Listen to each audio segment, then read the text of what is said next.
Salut la compagnie, on se retrouve aujourd'hui pour parler du tout premier épisode de Sakamoto Days, un manga qui est hyper populaire. Pour moi, ça fait partie des meilleurs de la nouvelle génération, avec Gachakuta, Kaiju et tout ça. Oui, je sais, j'ai des goûts chelous, mais en tout cas, je trouve que Sakamoto Days, pour le peu que j'en avais vu, et pour ce que j'ai vu autour de moi, des gens qui en parlaient, ça fait partie des gros bangers.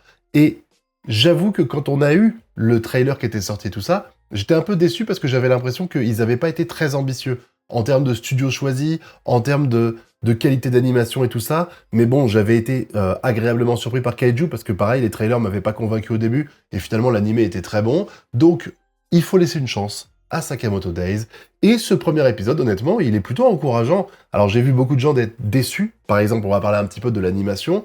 Bon, l'animation, elle est pas mauvaise. Je veux dire, quand tu sors de une saison entière de Blue Lock, sincèrement, c'est limite une masterclass, ça. Mais je peux reconnaître que, ayant vu l'épisode juste après Solo Leveling, on sent quand même que il y a moins de qualité, peut-être moins de compétences aussi chez les gens, parce que il y a beaucoup de plans fixes. L'animation est pas mauvaise du tout. Il y a aucun problème. Il y a pas un moment où j'ai fait oh c'est saccadé, ou oh c'est pas fluide, ou oh c'est mal fait et tout ça. Mais par contre, c'est clair et net que au niveau des actions qu'il y a eu, au niveau des moments d'activité assez intenses, bah, on était souvent sur des plans fixes avec une caméra qui bouge pas. Et du coup, c'est vrai que ben, ça, quand tu vois Solo Leveling à côté, ça fait un peu tâche. Mais sinon, quand tu juges l'animé en soi, il n'y a eu aucun problème dans cet épisode. Je le dis parce que beaucoup de gens ont critiqué et je trouve que ça allait globalement de ce sujet-là. Et puis en plus, j'ai vraiment le sentiment, un peu comme au Dr. Stone, peut-être que je me trompe et que on aura la réponse dans les prochains épisodes pour montrer que mon erreur, mais j'ai le sentiment que tout n'est pas basé sur l'action et plus sur l'humour, parce que l'humour, il y en a une chier. On va revenir dessus. Il y a même beaucoup de choses qui sont alors, incohérentes dans le sens où bah, quand tu vois la scène, tu te marres parce que tu dis putain, c'est pas possible que ça marche. Comme par exemple, à un moment donné, il va réussir à dévier la trajectoire d'une balle avec un bonbon pour la toux, ou même à un moment donné, il va arrêter des balles avec une baguette. Le mec, il tire, le mafieux, il tire, il arrête avec les baguettes. Bon, on est d'accord que c'est pas possible, ça, hein, voilà. Mais ça n'empêche que c'était sympa. Et du coup, on apprend. On a une petite scène d'intro avec une musique, je crois que c'est fait par le compositeur de MHA, et ça se sent, ça fait très musique héroïque, dans lequel on voit Sakamoto en mode badass, tueur à gages, il tue plein de gens et tout ça. Et il y a 5 ans, il a eu une révélation. Il a rencontré une femme dans un supermarché, dans une petite épicerie du quartier, et il est tombé amoureux d'elle. Et ce qui fait que 5 ans après, bah, il est marié avec elle, il a eu un enfant, et il a pris 40 kilos, soyons clairs, au moins 40 kilos. Et du coup, il a été visiblement retrouvé par la mafia, qui veut absolument le tuer, parce qu'on ne quitte pas la mafia, on ne part pas comme ça. Et du coup, ce mec est un télépathe, il va aller à l'endroit où est supposé être Sakamoto, il va le trouver, et il va essayer de se renseigner un petit peu sur lui pour voir ce qu'il est devenu et tout ça. Il va y avoir plein de petits moments un peu quiproquos, vous savez, par exemple, ils vont manger dehors des ramen, et au moment où l'autre, il va sortir sa cigarette, Sakamoto va détruire la cigarette avec un cutter, et lui, en tant qu'empathique, en plus, c'est un peu bizarre enfin, télépathe, c'est un peu bizarre qu'il dise ça, mais il va dire «Ah, je comprends, c'est pour montrer que tu peux me tuer à tout moment si je fais une connerie», alors qu'en fait, c'est juste parce que il y a un panneau interdit de fumer. Voilà, ça prouve un peu la force qu'il a. Et derrière, il y a aussi le délire avec... alors, j'ai beaucoup rigolé quand il y a un mec qui vient le voir en lui demandant de l'aide et il fait «Ah, je vois, en fait, il se fait passer pour un civil, mais il est toujours tueur à gages». Alors qu'en fait, bah, c'est pour débroussailler un arbre. Là, c'est pour faire manger un bébé. C'est assez ridicule. Mais le plus ridicule, c'est quand même après, les gamins qui se battent pour un ballon et lui, il casse le ballon en deux et il fait 2 ballons avec ses mains. Pareil, c'est impossible, mais c'était drôle. Voilà, c'était drôle. Et c'est là que tu te dis comment la mafia a pu passer 5 ans avant de le retrouver. Le mec a disparu. Il a une épicerie qui s'appelle Sakamoto Shop, je crois. C'est son nom. C'est son nom. Enfin, je veux dire, voilà. Et en plus de ça, visiblement, il est très connu dans le quartier puisque les gens viennent le voir pour lui demander des services. C'est pas juste le petit gars caché dans l'épicerie qui balaye et qui fait rien de spécial. Le mec est super populaire. Les mafieux, ils ont chié dans la colle pour passer 5 ans sans le trouver, honnêtement. Mais bon, ils l'ont trouvé. L'autre, là, le blondinet, je crois qu'il s'appelle Shin. J'ai un peu du mal avec son design. J'aime pas trop le personnage me plaît pas des masses. Son design me plaît pas des masses. Bon, bah, ça sera peut-être le Armin de Sakamoto Days. On verra s'il a ce potentiel négatif.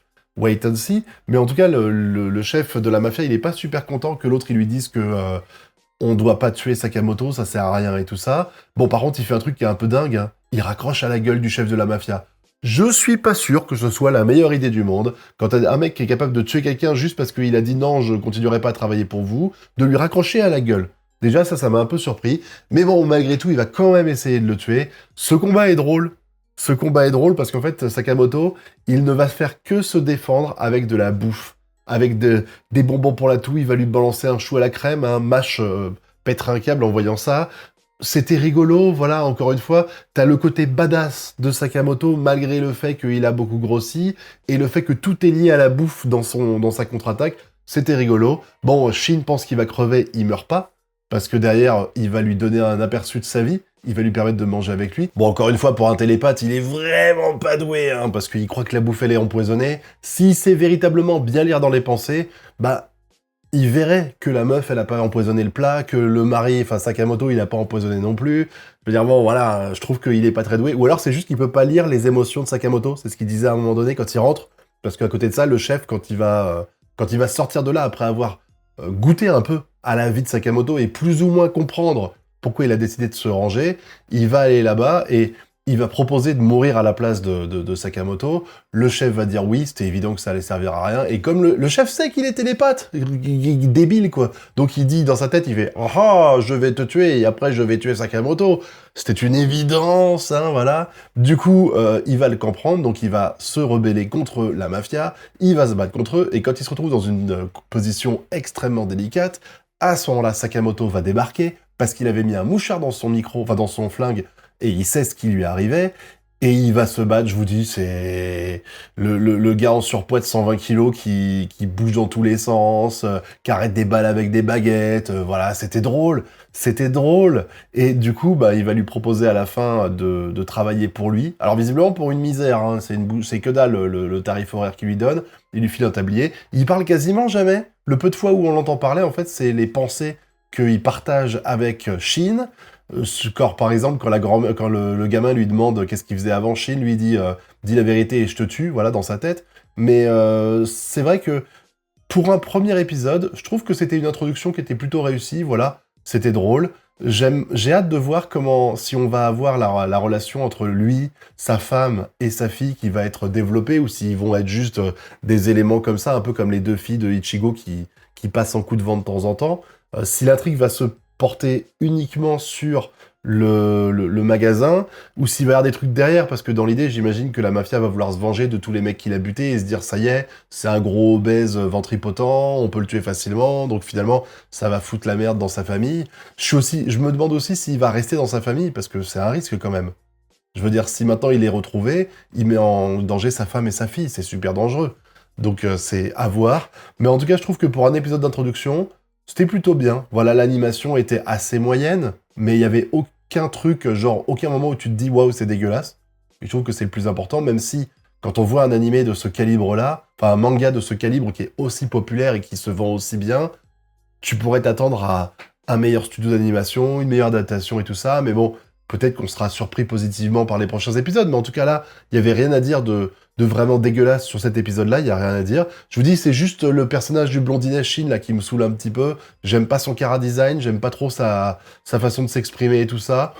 À voir. Mais bon, c'était bien. Franchement, j'ai passé un bon moment pendant les 20 minutes, j'ai pas vu les 20 minutes passer. C'est ça le plus important. Maintenant, j'espère quand même que Sakamoto va un peu plus s'extérioriser et papoter et tout, parce que je trouve que le personnage un peu discret, qui parle que par l'intermédiaire de ses pensées avec Shin et tout ça, ça va un peu me faire chier. Donc j'espère qu'il va un peu plus s'extravertir à l'avenir et qu'on va un peu plus le voir s'affirmer, voilà, je cherchais le mot.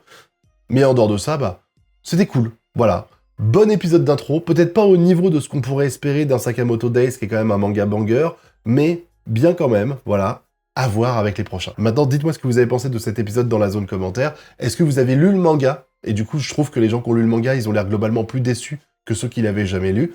Je suis curieux de savoir ça. Et puis, vous connaissez la chanson, le pouce bleu, l'abonnement et le partage sur les réseaux sociaux. Quant à nous, on se retrouve bientôt pour de prochaines vidéos.